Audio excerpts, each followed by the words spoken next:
Another one of these early in the morning videos where I run my mouth and hopefully someone out there listens to me. Uh, I'm walking and it's complete, like there's fog everywhere. And I wanted to talk about fog for a second because I think fog is kind of important when it comes to the series of events that are in the process of unfolding. I've talked ad nauseum about the dimensions and my my view of the cosmic setup, so to speak. I mean, just for a quick refresher, I believe that I believe that we're smack dab in the center of multiple dimensions. Some are more spiritual, and I also believe that some are actually physical in nature, just kind of in slightly different ways than this dimension. And there is a membrane. There is a membrane that separates all these dimensions. Think of it as like an invisible gelatinous membrane. And it keeps things apart. And every once in a while, you'll get situations and scenarios where that membrane begins to falter and or fail in very small portions. And you get really weird activity. You tend to you see beings and scenarios that really are outside of the realm of normal. Certain places are naturally thin zones. It's where the barriers between worlds is actually very, very thin, so more things can happen. Also, it's worth pointing out that these like magical rituals, like a lot of these occultists, these dark magicians and stuff, whatever you want to call them, they practice rituals to kind of bring down this barrier, to kind of like weaken the fabric. So a lot of places where like occult rituals have happened and they've happened continuously, the fabric is kind of weak there because they've impressed upon that barrier to the point where things can come in and out. Case in point, Aleister Crowley, that weird sick dude, he he did that a lot, right? So I think in the 1940s, and I think some people credit him with like a lot of the crap that we're dealing with now, he let in the 1940s. And it's actually very funny because if you look at the life of Crowley, and especially like some of the crap that he did, again, towards the end of the end of the 40s, yeah, it's very strange because also that's around the same time we start having a lot of these sightings. That's when 1947 is when the whole UFO thing starts. And it's strange because one of the beings that Crowley was supposedly in contact with was this weird creature called LAM, LAM, and it looks like a gray alien. Really big head, small eyes. So make of that what you will. But anyway, so the guy was a dark occultist. He did a lot of rituals in his where in places that he lived at. More importantly, in Scotland, there was this place called Bulliskine something Manor in Scotland.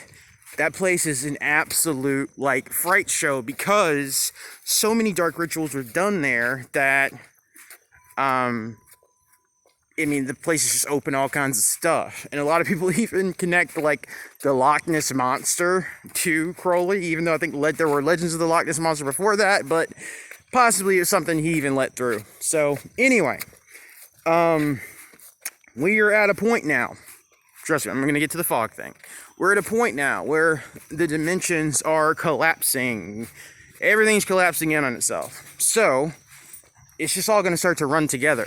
And I think that's what's really going on with time. The more and more I think about it and kind of wrap my head around that, I think it's just the reason time is moving faster, at least in our perception of it, is because of this weird, like, it's like you're pulling down, like kind of like a piece of stretchy fabric, right? Like a satin, nylon, something like that. And like, so you stretched it out and then someone kind of pinches the bottom of it and just kind of pulls downward and the entire thing starts to warp. And that's kind of what I think is starting to happen. And we're kind of at the center of that. But anyway, Yeah, so it's gonna all start bleeding through. It already has started bleeding through. I talked about the storms that were gonna start happening that aren't really gonna be storms. They're more like dimensional tears, but also fog. Fog is a lot of people don't know that, but I mean there is the normal occurrence of fog, but you have to understand nothing is normal anymore. Nothing will ever be normal anymore. So fog is actually a byproduct a lot of times of dimensional instability, dimensional openings. Because fog is that representation of the in between.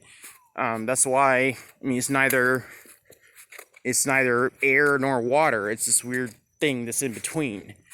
And a lot of times fog will you'll see fog associated with openings in the dimensional fabric between worlds. That's why Stephen King made that movie, The Mist. That's why there's that John Carpenter movie, The Fog. What happened? There were openings or exposures to other realities, and this mist or fog came rolling in. No, it's not fiction, it's truth there. And you're gonna see situations where like strange fog, like fog clouds come rolling in and everybody's like freaking out because there's stuff in the fog, things in the mist. Because the fog is almost like a pocket of that whatever it is, of that dimension, of that realm, whatever. And then when the fog kind of clears, it's because the situation has alleviated itself, dimensionally at least. So, yeah, we get strange. There's a lot of strange fog here in town. It just kind of comes out of nowhere. I have seen one of these portals open and like fog just comes spilling out. Really, it's the weirdest thing in the world. It's really, really creepy. And I'm sure there are days too where it's just like you're just like everything's normal and you just look up and it's just completely foggy. Like, where the hell did this come from? I don't even think this was anticipated in the weather report. Oh, homeboy is doing something weird with their lights. Homeboy or homegirl, whatever. Did you see that?